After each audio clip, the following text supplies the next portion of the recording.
Have you with us on this Wednesday? It's hump day and it's just about over.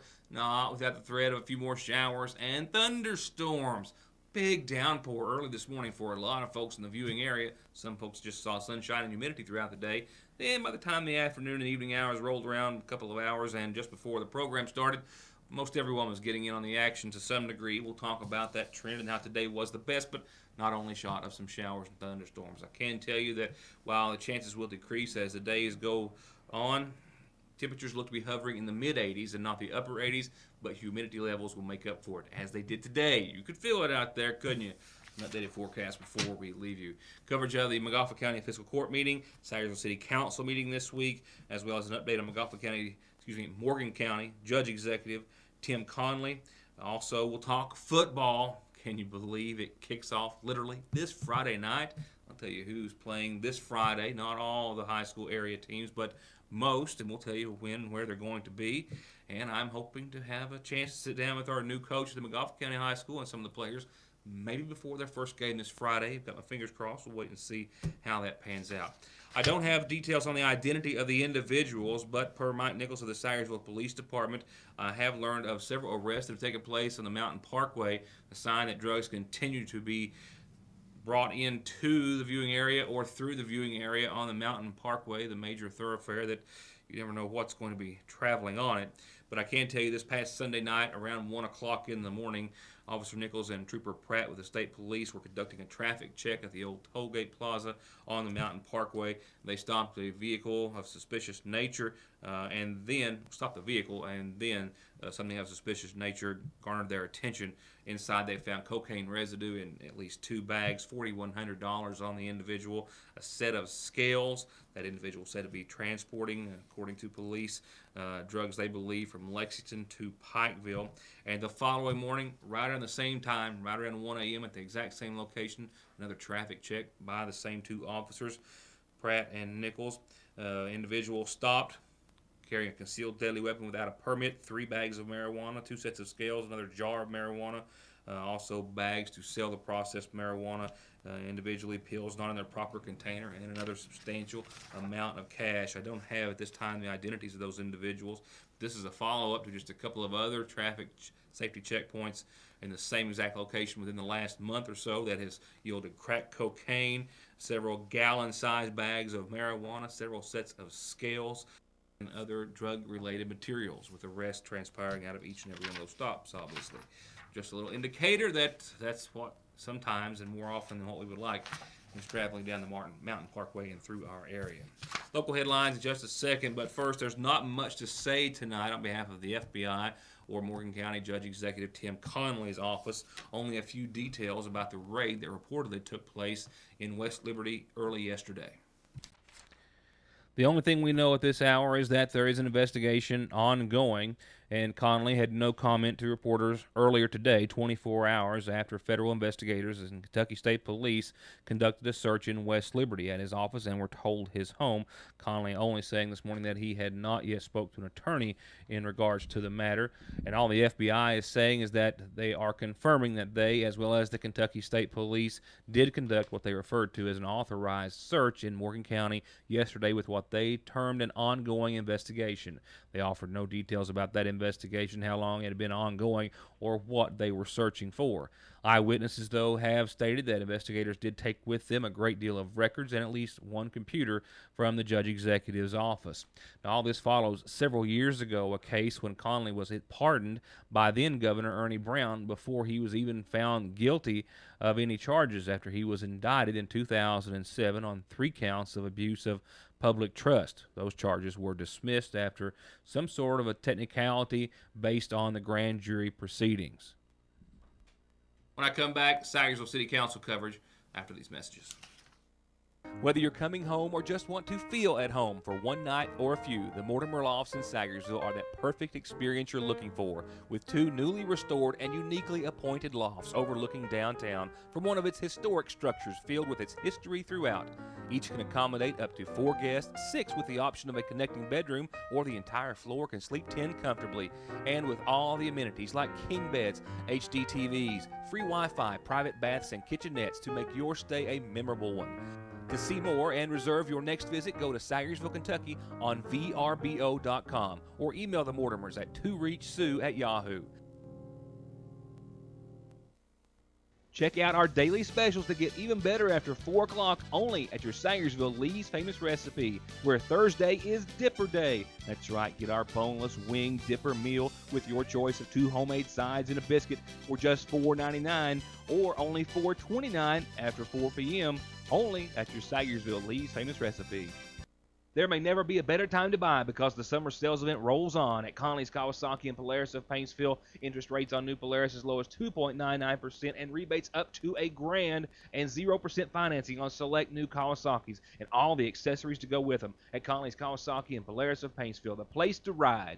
The Home Furniture Blowout Labor Day Sale is going on now through September 3rd. Don't miss these discounts. Free mattress set with any in-stock bedroom group. Free soundbar home theater with TV purchase. Receive 20% off any in-stock TV stand. Special financing up to 12 months with 0% interest. Receive a discount equal to your sales tax. And our mix and match bedroom and living room pieces have been discounted at blowout prices. Don't miss the Labor Day Sale at Home Furniture at the Highlands Plaza in Prestonsburg. Sayersville Nursing and Rehabilitation Center is proud to announce the newest members of our family, Administrator Lane Jones and our full-time chaplain Mark Campbell and volunteer Richard Green, new faces with the same sincere desire as these, to assist you and your family with short-term rehabilitation solutions or long-term nursing care needs, close to home and those that you love. Sayersville Nursing and Rehabilitation. At work, there's nothing better than having your Appalachian wireless smartphone with you. But you can't work all the time, and there are some places smartphones just weren't meant to go. So get yourself a second phone for when you want to play a little rough. The Sonim XP3400 is the toughest phone you can find. Rock-solid performance, a Gorilla Glass screen, GPS, it even goes underwater. Best of all, you can add a Sonim for as low as $15 a month. Better service, bigger savings. That's today's Appalachian Wireless.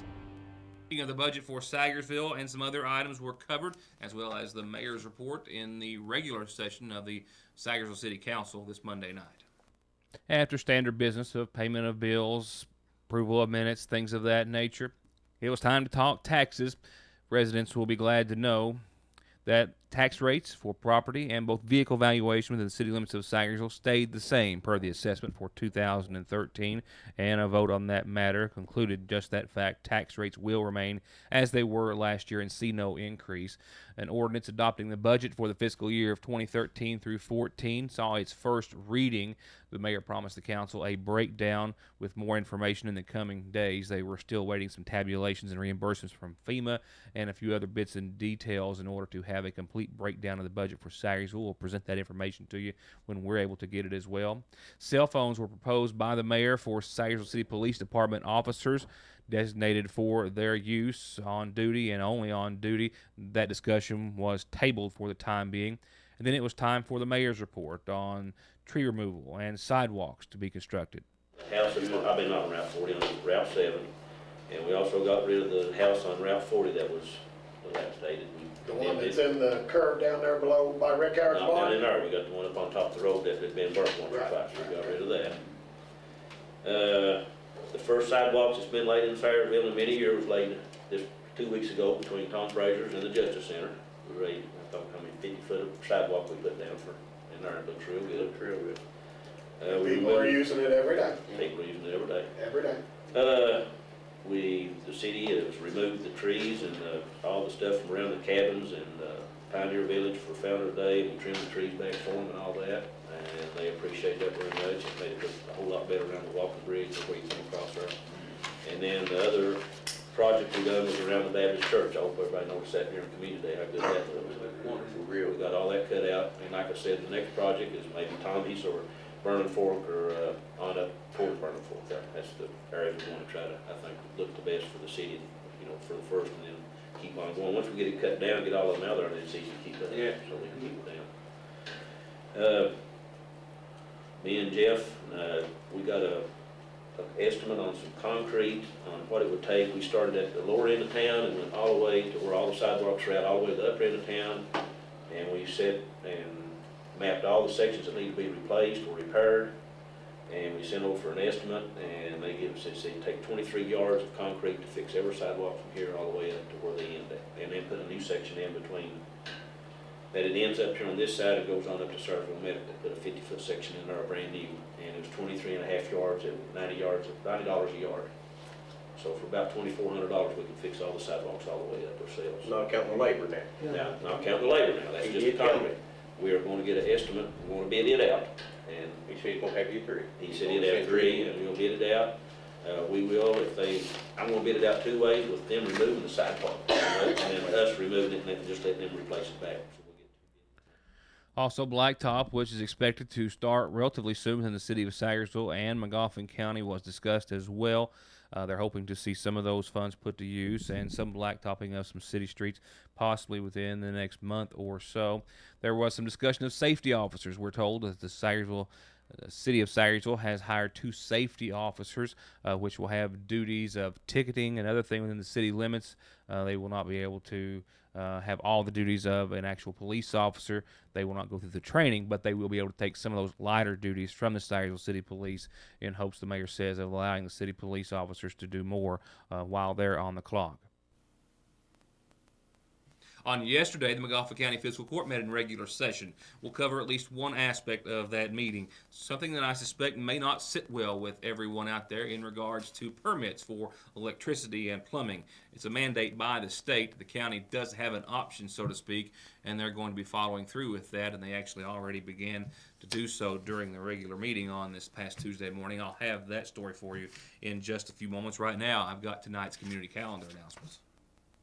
A reminder that the State Highway Department will be making some repairs to or in the area of Route 2020 Mash Fork tomorrow after the early bus run around the 2-mile marker on Mash Fork. The road will be closed to through traffic until they get the job done or until that afternoon. If they're still working when the afternoon bus runs, they will make accommodations for the bus, but to all of the through traffic, you'll have to find a detour. Baby and Little Miss and Master pageant sign-ups are this Friday 4 to 6, Saturday from 10 to 1, and Monday from 4 to 6. You can call the Historical Society for more information at 349-1607. They're back at it again. Foothills Cares, another trail ride, the annual event this Labor Day Sunday. Now, that's not this Sunday, but this coming Labor Day Sunday, September the 1st. Registration's at 9 at South Magoffin Elementary. $20 a machine. That gets you a T-shirt and a whole day of fun with a whole lot of folks looking to have a good time out in the hills of Magoffin and neighboring counties. A reminder about the benefit that's set for September the 8th for Mason Gamble, who was injured and incurred some serious medical bills while working on the Bloomington Mountaineer Volunteer Fire Department to be their new structure. He was injured while working on the facility, and the fire department is organizing this benefit in his honor to try to raise some funds to offset those costs with an auction, cake auction, dinner, and a singing. If you'd like to help, call those numbers at the bottom of your screen. And I've got one more for you. I'll put it in the calendar for next week, but, you know, Founders Day is going to be here before you know it. That means the pet show and a whole list of other things that I've got to talk about here in my hand are things we'll be talking about soon. Founders Day. Can you believe it? It's just around the corner. For now, that's all on tonight's community calendar, except to say this is how you get announcements on the program. One local funeral service announcement tonight, brought to you on behalf of friends at the Magoffin County Funeral Home in honor of 73-year-old Zelma Ward Jenkins of Improvement Road here in Magoffin County, who passed away on Monday of this week, survived by her husband J.D. Jenkins and daughter Tina Lynn Webb. Visitation for Zelma Ward Jenkins will be this evening, all day tomorrow, and until services. They're scheduled to start Friday afternoon at 1 from the Magoffin County Funeral Home.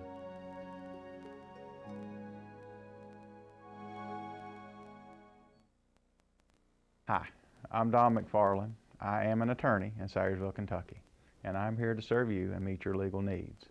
If you have been injured on the job, if you are interested in receiving your disability or your SSI benefits, if someone's negligence has caused you trouble, basically, if you have been in a car wreck and you've suffered pain, then pick up the phone and call Donald Wayne, 349-9000.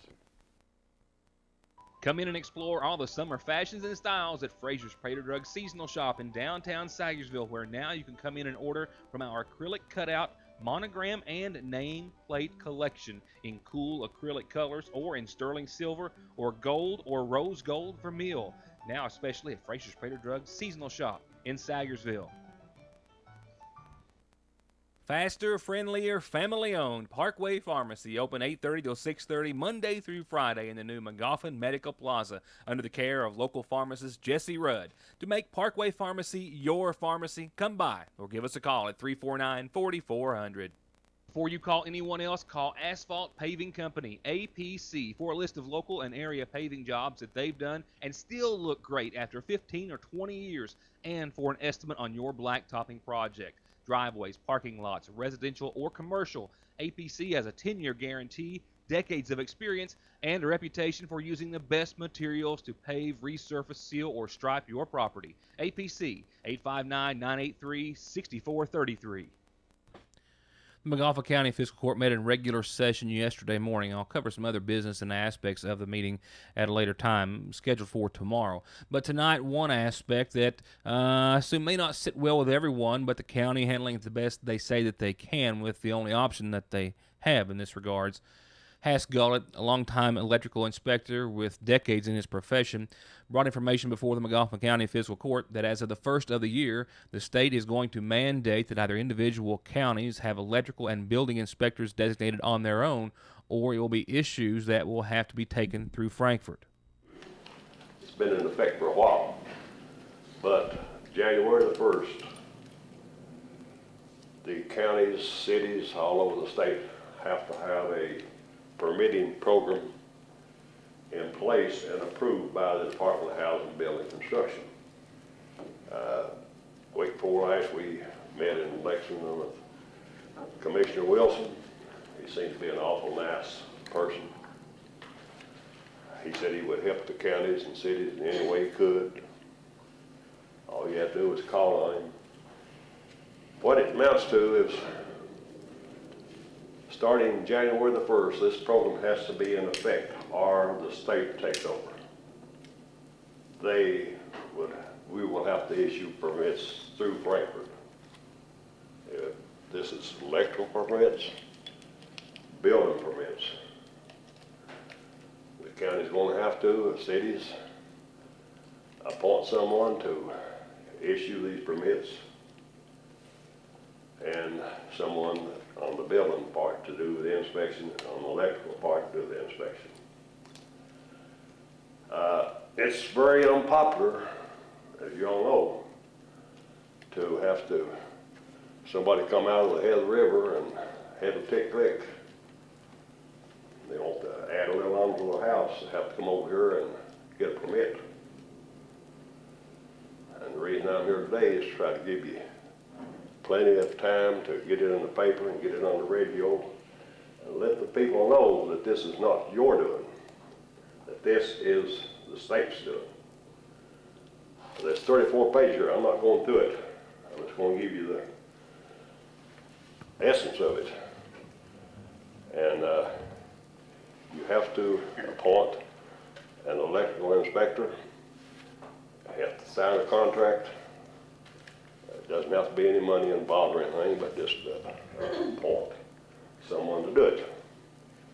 And I would suggest, that we get on to this and get it out to the public before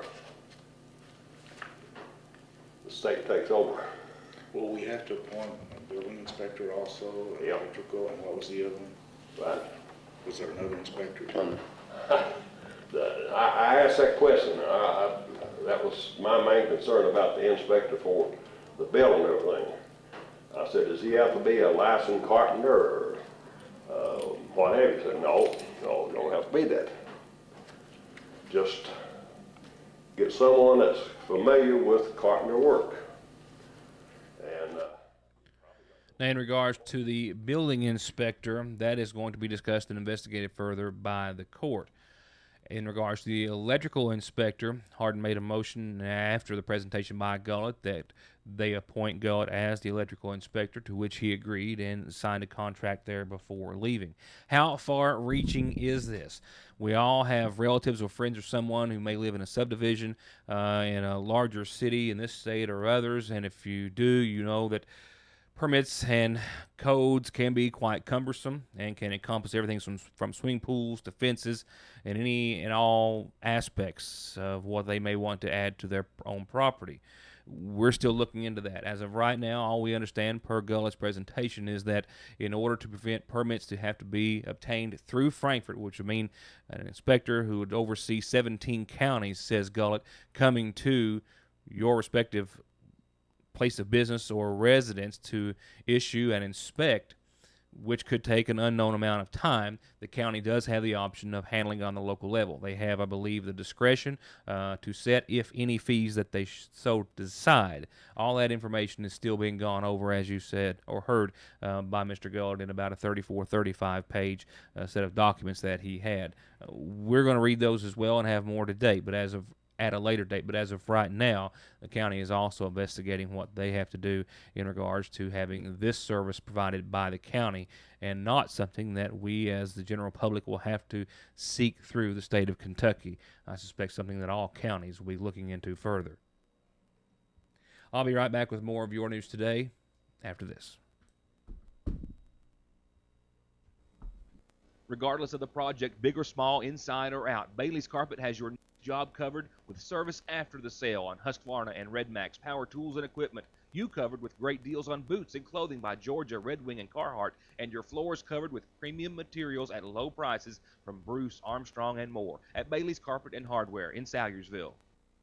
It's the summer that keeps on giving at Dairy Queen. From the incredible new S'mores Blizzard Shake and Moulatte treats, the new Lemon Meringue, all of which you can still get, to the new Triple Berry Brownie Blizzard, which is not what you're thinking, unless you're thinking of the unmistakable taste of chocolate, brownies, and decadent flavor of strawberry, raspberry, and blackberries, all mixed in our creamy vanilla soft serve, all of which are perfect next to any of our big grill burgers.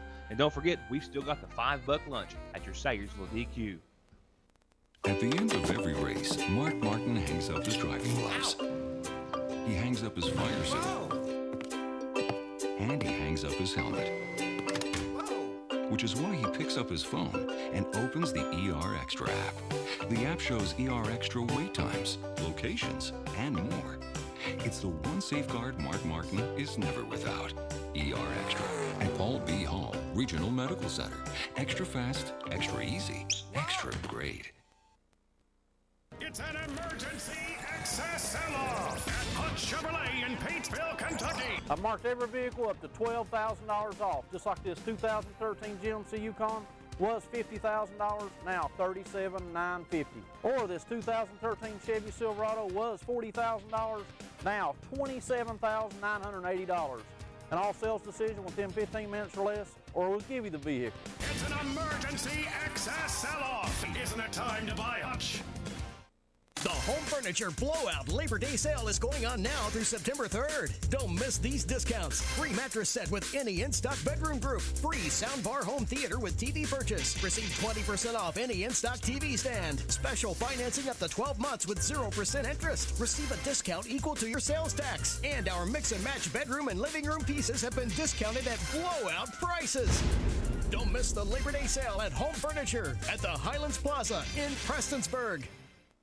I had to make a trip to Morgan County earlier today, and as I was returning and coming by the pumpkin patch there in the White Oak area, I made note that I'm going to have to venture down and do a little interview and a little story, as I did make it there last year, but they had a big year, and just by the looks of things, they're looking to build on that this year. It's going to be a story I'm sure to enjoy.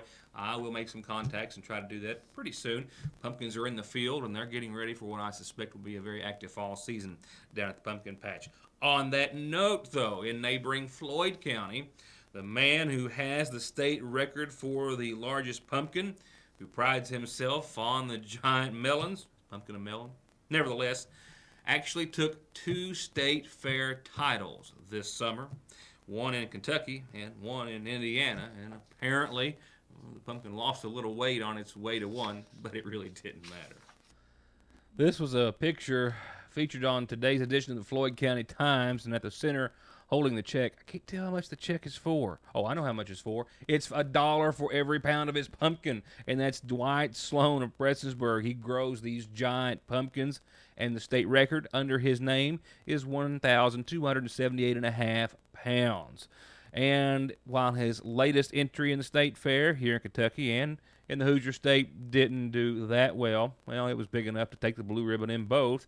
In Indiana, it weighed 1,039 pounds at the time. In Kentucky, 5 pounds less at 1,034. Nevertheless, it is a monster, and it was 112 pounds bigger than the one in Indiana, and really 940 pounds, I think, the closest competitor, from what I understand. The Kentucky State Fair pays him $1 per pound, and that means that he netted $1,034 for his prize. It's really hard for me to believe that school is already in session. Here we are talking about fall that will be here before you know it, even though summer's making another run at us weather-wise. And football starts this Friday night. 3 out of 4 of the viewing area teams will see football start this Friday night. And McGoffin County is one of them. Before we talk about high school football, just so you know, a tradition has changed in UK football. Of course, we've got a new coach. We've got new hopes of an exciting season of blue and white football this year and the Cats. But I can also tell you that if you're planning on taking in the U of L UK match that always kicks off the season, it's not going to happen. It is no more. Why, you ask? Well, let me tell you. Because the two schools could not secure the Governor's Cup football game as their respective season openers. So they did the next best thing that they could. And as a result, UK and the University of Louisville announced today that starting in 2014, the Governor's Cup will be the final contest between the two schools. The move came at the request of the Southeastern and Atlantic Coast Conferences, where U of L is moving to next season. So the Wildcats and the Cardinals are going to go along with Florida State and Florida, Georgia Tech and Georgia, and Clemson and South Carolina as closing weekend rivalry games between SEC and ACC programs. The game already has a date, November the 29th, 2014, at Papa John's Cardinal Stadium. While for us kind of focusing on high school football for the time being, it all picks up this Friday night. Can you believe it? For at least 3 out of 4 teams in the viewing area, the McGoffin County Hornets and their head coach, Lloyd S. McCoy. That's the offspring of former head coach Chester McCoy, in case you're wondering or haven't heard. We've already covered that, though, right? Nevertheless, it begins for the Hornets this Friday night on the road. You won't catch this one at home. They'll be traveling to South Floyd for their home opener. And then, of course, they'll be back here for the Founders Bowl next Friday night, hosting Powell County here at home. So everybody's even right now. That's right. Everybody's a winner, depending on how you want to look at it. And, of course, after this Friday night, things will start to shape up with a season that only lasts, 10 games? It will be over before you know it. Also starting this Friday night is Morgan County and the Cougars taking on Estill County on the road. Also this Friday night, Paintsville hosting Pineville. Johnson Central, they're out this Friday night. Their first game is against Holy Trinity of Ontario, Canada, at home on August the 30th, next Friday night. And as always, pushing my envelope time-wise, and I'll give you a abbreviated version of your Licking Valley RECC forecast. We saw this little sun after some showers and thunderstorms and a few thunderstorm warnings, a lot of which actually right around the time the program started and really starting around the 4 o'clock hour. There's still a few out there this evening, and then we'll see, I think, during the overnight, chances diminishing, and a low of around 66 degrees. Here's your Thursday staring at you. Mostly sunny, pretty much like today. Not quite as great of a chance of showers and thunderstorms tomorrow, but otherwise we'll see the low 80s. We'll see a slight chance in the afternoon, maybe a better shot Thursday night. That's related to a cold front that's going to come through and give us some showers Thursday night, maybe again into your Friday. Friday looks to be partly sunny and 83, and it should calm down by Friday night football. So all those traveling, I think you're going to be high and dry as far as showers and thunderstorms. And speaking of high and dry, Saturday and Sunday, low to mid-80s, mostly sunny skies, and we've got Saturday, Sunday, and Monday without a threat right now or mention of showers and thunderstorms. Humidity and temperatures on the increase, but no showers and thunderstorms. Looks to be a very nice weekend. That is my time. I've still got a whole lot of news. I hope you join us back here tomorrow night for that and more. Good night.